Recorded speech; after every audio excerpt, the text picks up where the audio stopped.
लढायला तिथं गेलेले पहिल्यापासून गेलेले. मराठी ज्या वेळेला म्हणून अब्दाली ज्या वेळेला दिल्लीत आला त्यावेळेला अब्दालीने एक 2-4 गोष्टी केल्या आणि त्याच महत्त्वाच्या आहेत सगळ्या. अब्दालीने मराठ्यांनी आदल्या वर्षी जो बादशाह म्हणून बसवलेला होता अली गोहर, तर या अली गोहरला बादशाह म्हणून त्यांनी जाहीर करून टाकला. अली गोहर स्वतः नव्हताच बरं का तिथं. ही लढाई झाली 14 जानेवारी 1761ला. त्या अलीगोर पटण्याच्या इंग्रजांची लढत होता. दुसऱ्या दिवशी 15 तारखेला त्याचा पराभव झाला आणि अलीगोरला इंग्रजांनी पकडून दिलं. अजून एक गोष्ट सांगतो, 16 जानेवारीला फ्रेंचांवर हल्ला केला पाँडिचेरीच्या आणि इंग्रजांनी हल्ला करून फ्रेंचांनी पाँडिचेरी सगळे ताब्यात घेतली. या पुढच्या 2-4 दिवसात घडलेल्या या सगळ्या घटना आहेत की इंग्रजांचे डंके कसे वाजायला लागलेले होते त्याचीही सगळी उदाहरणं आहेत. मराठ्यांची ताकद कमी झाली ह्याच्यातच इंग्रजांचा सगळा मोठा फायदा झालेला आहे त्यासगळं. परंतु अब्दाली दिल्लीत आल्यावर त्यांनी अली गोहरला बादशाह म्हणून जाहीर केलं. दुसरी गोष्ट त्यांनी केली की वजीर म्हणून शुजाउद्दौलाला जाहीर केलं. शुजाउद्दौला अयोध्येचा जो नवाब आहे, जो शिया आहे, हा शुजाउद्दौला हा दारूत कायम धुत्ता असे. तिथं काय चालले काय नाही त्यांनी लिहिलंच आहे की तो जागा ज्या वेळेला असतो त्यावेळेला तो बायकांना घेऊन दारू पीत बसलेला असतो तिथं, असं त्याच्याबद्दल लिहिलेलं आहे. परंतु शुजाउद्दौलाला त्यांनी वजीर केला. आणि तिसरी गोष्ट त्यांनी केली, त्यांनी मराठ्यांना मुघल इंडियाचे संरक्षक म्हणून कायम केलं. ही फार महत्त्वाची गोष्ट. तुम्ही बघा काय सांगतोय मी ते. मराठ्यांचा पराभव झाला पानिपतवर, तो ज्या अब्दालीकडनं झाला तो अहमदशाह अब्दाली दिल्लीत आल्यानंतर मराठ्यांना लिहितोय, नानासाहेबाला पत्र पाठवतंय. नानासाहेबांच्या पत्रात अब्दालीनं हे लिहिलेलं आहे की तुम्हाला आम्ही दिल्लीचे संरक्षक म्हणून आम्ही कायम करतोय, तुम्ही सांभाळत. अब्दालीचं आणि मराठ्यांचं वैर काय वैर असणार, कारणच नव्हतं मुळात. सैन्य समोरासमोर टाकलेली पण आम्ही संरक्षण जबाबदारी घेतलेली हे देखील अब्दालीला माहिती. हे काही हिंदू म्हणून अब्दालीशी लढत नव्हते, ते जरी मुसलमान म्हणून लढत हे नजीब खान रोहिल यांनी उठवलेलं असलं तरी, पण मराठ्यांना दिल्लीचं संरक्षक म्हणून कायम करणे इथंच मराठ्यांना नामुष्की नाही आहे. काही मुळीच नामुष्की नाही आहे. त्याचं कारण एक सैन्य आपलं हे नानासाहेबाबरोबर होतं, एक सैन्य पुण्यात होतं आणि एक सैन्य दक्षिणेत होतं. ही जी ताकद आहे आपली, ही ताकद या तिन्ही सैन्यात येते. मी मगाशी या इब्राहिम खानाचं सांगितलं, तिथं काही करुण प्रसंग घडले तो काय. हा बरखुरदार खानाचं मी उदाहरण मगाशी दिलं. या बरखुरदार खान हा स्वभावानं चांगला होता. या बरखुरदार खानाने त्याच्याकडे जनकोजी शिंदे जखमी अवस्थेत लोकांनी आणून सोपवला. बरखुरदार खान म्हणाला जनकोजीला की मी सोडतो तुम्हाला, औषधोपचारसुद्धा करतो आणि तुम्हाला मी सोडून देईन ते. हे सगळं नजीब खान रोहिलेल्या लोकांनी जाऊन सांगितलं की या बरखुरदार खानाच्याकडं काही लोक मराठ्यांचे जिवंत आहेत तिकडं आणि तो त्यांना सांभाळून जा म्हणून सांग.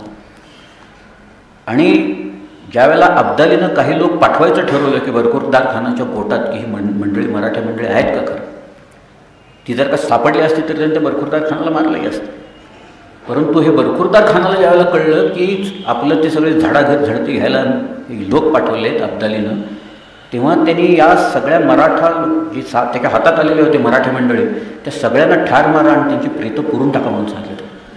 त्यामुळे ही मंडळी येऊन जनकोजी बिनकोजी वगैरे सगळ्यांच्याकडं यांनी पहिल्यांदा म्हणजे अब्दालीचे लोक येऊन पोचण्याच्या आधीच बरखुरदार खानाच्या लोकांनी त्यांना ठार मारलं. इब्राहिम खान गार्दी जिवंत सापडले लोकांच्या. इब्राहिम खान गार्द्याने आधी ज्यावेळेला भेट दिली त्यांनी सांगितलं आम्ही तुम्हाला अंतर देणार नाही. हे दोघांनी इमान दोघांचं टिकवलेलं होतं. सदाशिवराव भाऊनंही टिकवलं आणि इब्राहिम खान गार्द्यांनी टिकवलं. इब्राहिम खान गार्दी जिवंत अवस्थेत जखमी अवस्थेत अफगाणांच्या अवस्थेत त्यांच्या हातात सापडले. काय केलं असेल ते? त्यांच्या जखमांवर तिथं लिहिलेलं आहे, त्यांच्या जखमांवर मीठ चोळून वितळवून मारले असं लिहिलेलं आहे तिथं. एक एक अघोरी उपचार हे सगळे केलेले आहेत. तुम्हाला आत्ता सांगतो, इथं इब्राहिम खान गार्दी यांचे वंशज बसलेले आहेत. त्यांना इथं या उर्स बिरसाच्या इथं पेशव्यांनी जमिनीनंतर लावून दिलेले आहेत उत्पर्यंत. वाऱ्यावर नाही सोडलं त्यांनी कोणाला.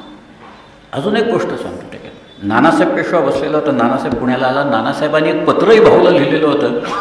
ते पत्र अर्थात पानिपतचा पराभव झाल्याच्या नंतर त्यांनी लिहिलं, पण नानासाहेबाला पत्ता नव्हता पराभव झाला आहे. त्याच्यात त्यांनी ते पत्र लिहिलं. त्या पत्रात तो काय म्हणतोय माहिती आहे का? त्याला कळलेलं असावं नानासाहेबांना कधी काही. पण त्यांनी त्या पत्रात जर का भाऊसाहेब लढाईत पडले तर पुढं काय काय करायचं हे त्या पत्रात लिहिलेलं आहे.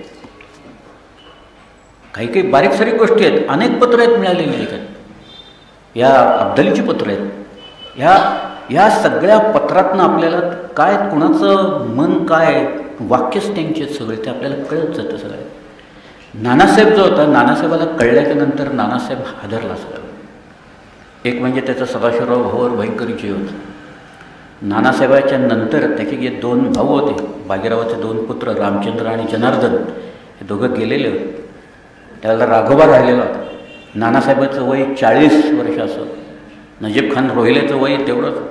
राघोबा दादा 26 वर्षाचा होता त्यावेळेला, अब्दाली 36 होता, 37 होता आणि हा 30-31 होता. हे सगळे जे पाहिलं तर जवळजवळ सगळे गोविंदपंत बुंदेला सोडलं तर बाकी तरणे जवान लोक आहेत. नानाला तर इतका गोंधळ झाला नानासाहेब पेशव्याकडं की भाऊ विना दौलत व्यर्थ आहे, भाऊ विना दुनिया व्यर्थ आहे असं म्हणत 23 जून 1761 ह्याच वेळेला भाऊसाहेबांनी पर्वतीवर आपला देह ठेवला. परंतु एक गोष्ट परत एकदा सांगतो, नानासाहेब पेशवे हिशोबाला अत्यंत पक्के होते. दौलतीला या सगळ्या प्रकरणात एक म्हणजे आपले लोक अटकेपर्यंत गेलेले होते ते, आणि हे आत्ताचं ह्याच्यात जे कर्ज झालेलं होतं काही कोटी रुपये. नानासाहेब 23 जूनला ज्या वेळेला वारले त्यावेळेला नानासाहेबांनी कर्ज वारून टाकलेलं होतं, फक्त 16 लाखाचं कर्ज राहिलेलं होतं. म्हणजे बघा, एक माणूस जातोय पण तो आयुष्याचा हिशोब पूर्ण करत जातोय. हिशोबाला अत्यंत पक्के असणाऱ्या नानासाहेब पेशव्यांनी ही आपली शेवटची जबाबदारीसुद्धा पैशाची पूर्ण केली. रमण्यात जर का उभे राहिले असतील तर 25-25 लाख रुपये दान करणाऱ्यांना 16 लाख म्हणजे काय किंमत येते. परंतु ही जी वाताहत मात्र मराठ्यांची उडाली त्याच्यातनं ते सावरायला मात्र वेळ लागला. अब्दाली जो होता त्या अब्दालीच्या कानावर आलं की तिकडं अफगाणिस्तानमध्ये अशा वावड्यानं अफवा उठलेल्या आहेत सगळ्या की अब्दालीचाच पराभव केला आहे मराठ्यांनी, त्यामुळे त्याची गादी राखायला म्हणून त्याला जावं लागलं. तो घाईघाईनं निघाला, दिल्ली सोडून घाईघाईनं अफगाणिस्तानकडे निघाला. आपली काबूलमधली गादी कंदाहारची राखायला निघाला. मराठ्यां आणि या गिलक्यांचं युद्ध आहे त्याच्यात मी मध्ये खुशवंत सिंगांचं एक पुस्तक वाचलं, शिखांचा इतिहास. त्यांनी जो काही लिहिला आहे त्याच्यात त्यांनी असं लिहिलं आहे की पानिपतावर लढाई झाली गिलचे आणि मराठ्यांच्यात, पण त्याच्यात विजय झाला शिखांचा. याचं कारण शिखांनी नंतर अफगाणांचा पराभव केला. रणजितसिंगांनी त्याच्यानंतर अफगाणांचा जोरात पराभव केला. त्या पराभवाच्या नंतर कोणीही अफगाण मंडळी खैबर खिंडीतनं आपल्याकडे येऊ शकले नाही. हा मराठ्यांचा विजयच एका पद्धती. मी एका इंग्रजांनी इव्हॅन बेल या नावाच्या एका माणसांनी लिहिलेलं आहे की काही काही वेळा पराजयातही एक विजय असतो आणि मराठ्यांचा तो विजयच होता एका दृष्टिकोनात असंही त्यांनी म्हटलं. त्यामुळे आपल्याला ती नामुष्की नाही आहे. पानिपत झालं, मेले असतील लोक, शेवटी युद्ध आहे, कोणीतरी जिंकणार कोणीतरी मरणार त्याच्यात, आणि कोणीतरी जिंकणार कोणीतरी हारणार. मराठे हरले जरी असतील पण ती नामुष्की आहे असं मुळीच माळगू नका. त्याच्यात नामुष्की नाही हे अब्दालीच्याकडनं की जो व्हिक्टोरियस आहे आणि तो व्हँक्विशला म्हणतोय की तुम्ही राहा इथं म्हणून तुमच्या पोचवून, त्याला ते जमणार नव्हतं. सगळ्यात जो कली आहे या सगळ्याच्यातला नजीब खान रोहिला.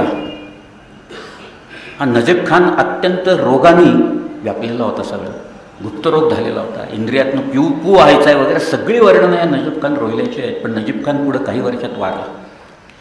त्याची कबर त्या पत्थरगडात येतं, नजीबाबाद म्हणून त्यांनी जे गाव वसवलं आहे पलीकडं, गंगेच्या पलीकडं ते गाव आहे, बरेलपासून जवळ गाव आहे ते सगळं रोहिलखंडात गाव आहे. तुम्हाला आता अजून एक 2-3 गोष्टी मराठ्यांच्या सांगतो मी, काय त्या ऐकण्यासारख्या आहेत सगळं. त्यातली एक गोष्ट म्हणजे पुढची 10 वर्षच झाली असतील नसतील, मराठ्यांची एक फौज विसाजी कृष्ण आणि रामचंद्र गणेश कानडे यांच्या आधिपत्याखाली दिल्लीत आली. मराठ्यांनी दिल्ली परत ताब्यात घेतली. वेळ लागला असेल, माधवराव पेशवा होता. काय काय केलं त्यांनी त्यावेळेला सांगू, पैसे कसे जमवले. हजरत निजामुद्दीन यांचं श्राईन मराठ्यांनी लुटलं त्यावेळेला. पण मराठ्यांचा खरा राग कुणावर होता तसा, मराठ्यांचा राग नजीब खान रोहिल्यावर होता. तो नजीब खान वारलेला होता तेव्हा. मराठे चालत पत्थरगडापर्यंत आले, गंगा ओलांडली त्यांनी, यमुना ओलांडली, गंगा ओलांडली आणि ते त्या रोहिलखंडात आले आणि मराठ्यांनी तोफा डागून पत्थरगड उडवून टाकला. त्यांनी त्या ह्याची कबर, नजीब खान रोहिल्याची कबर ही सगळी त्यांनी उडवून टाकली तिथं. इतका विजय मिळवल्याच्या नंतर माधवरावांनी आपल्या लोकांना सांगितलं होतं, ही मंडळी ज्या वेळेला पुण्यात येतील ना तेव्हा त्यांच्यावर सोन्याची फुलं उधळली गारपिरावर. इथं लोकांच्या या विसाजी कृष्णाच्या अंगावर लोकांनी सोन्याची फुलं इथं उधळून टाकलेली. इतका मोठा विजय या पराभवाच्या नंतर केवळ 10 वर्षात मराठ्यांनी सावरून हा केला, ही सुद्धा साधी बाब नाही. एक गोष्ट आणि मी तुम्हाला सांगतो, ती गोष्टही फार महत्त्वाची. मला आठवते मी दिल्लीत काही वर्षांच्या पूर्वी भाषण द्यायला गेलेलो. मी भाषण तिथं दिल्याच्या नंतर मला जायचं होतं मसुरीला. मसुरीला जो रस्ता जातो तो या अंतर्वेदीतनं जातो. म्हणजे पहिल्यांदा तो मेरठला जातो, मेरठच्यावरनं मुझफ्फरनगरला जातो, मुझफ्फरनगरहून तो रुरकीला जातो, रुरकीवरून हरिद्वारला जातो, हरिद्वार ऋषिकेशच्या अलीकडनं डेहराडून आणि मग मसुरी असा तो रस्ता आहे. मी ज्या वेळेला लोकांना सांगितलं ते म्हणाले, तुम्हाला त्या रस्त्यावरनं जाता येणार नाही. म्हटलं का नाही जाता येणार? ते म्हणाले, कावड घेऊन लोक गेलेत तिकडं, ते हरिद्वारकडे गेले. मी म्हटलं मग जाता येणार नाही, कावड घेऊन लोक गेलेत, मला का नाही जाता येणार? ते म्हणाले, तो रस्ता बंद आहे. मी म्हटलं का बंद आहे? म्हणाले, 1 नाही 2 नाही 10 दिवस रस्ता बंद आहे. माझं आश्चर्य वाढायला लागलं की 10 दिवस रस्ता बंद. मी म्हटलं का? त्याने सांगितलं, किती लोक गेले तसं तुम्हाला वाटतं? मला वारीची आठवण झाली. आपल्याकडं पंढरीला आपली जी वारी जाते त्याच्यातनं लोक कसे जातात मला अंदाज नव्हता. त्याने मला सांगितलं 70 लाख लोक गेलेले आहेत तिथं. म्हटलं 70 लाख लोक करतात काय? ते म्हणाले, ते जातात हरिद्वारला, तिथं हर की पोढीमध्ये स्नान करतात गंगेत. त्याच्यानंतर आपल्या ज्या कावडी आहेत त्या कावडी तिथल्या गंगाजलानं भरून घेतात आणि नंतर जमिनीला न टेकवता ते कावडी आपल्या गावात आणतात आणि तिथल्या महादेवाला अभिषेक करतात गंगाजलाचा. माझ्या मनात एक कल्पना तरळली त्यावेळेला. या प्रत्यक्षात येत नाहीत कधी कल्पना. आणि कल्पना अशी तरळली की या 70 लाख लोकांच्या खांद्यांवरनं कावडी काढून घेतल्या आणि त्यांच्या हातात बंदुका दिल्या आणि इकडे यायच्याऐवजी तिकडं जा म्हणून सांगितलं, तर आपला 60 वर्षापूर्वी बदललेला भूगोल एका क्षणात दुरुस्त होऊन जाईल. पण या आपल्या कल्पना येत नाहीत, तशाच राहतात त्या. कुणाला तरी माहिती असेल, अरे अब्दाली कुठं थांबला होता, ते ठिकाण तरी बघू आपण. लोक म्हणाले, काय ते काय बघताय, अब्दाली कुठं राहिली, जाऊ पुढं. तिथनं बागपत आलं. मी बागपत आल्यावर म्हटलं, अरे तू थांबू. बागपत म्हटलं, श्रीकृष्णाच्या वेळेला श्रीकृष्णाने मागितलेलं गाव आहे या पांडवांच्यासाठी कौरवांच्याकडे.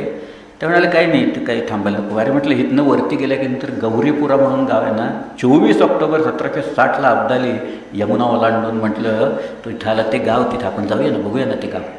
लोक म्हणाले, काही नको बघा, इथं कशाला वेळ घालवायचा. म्हणाले, काही नको, पुढं जाऊ. लोकांना थंड हवेची मसुरी पाहिजे होती. त्यामुळं तिथनं बटोत लागलं. बटोतच्या पुढं शामळी आलं आणि त्या शामलीला आलं. शामली मला गाव दिसले का? म्हटलं, अरे थांबा थांबा थांबा थांबा. लोक म्हणाले, कशाला थांबायचं? काय इतकं रद्दड गाव होतं त्या आधी. तिथं पाऊस पडलेला होता, पाणी साचलेलं होतं सगळं तिथं. नाही म्हटलं, इथं थांबवा आता ते.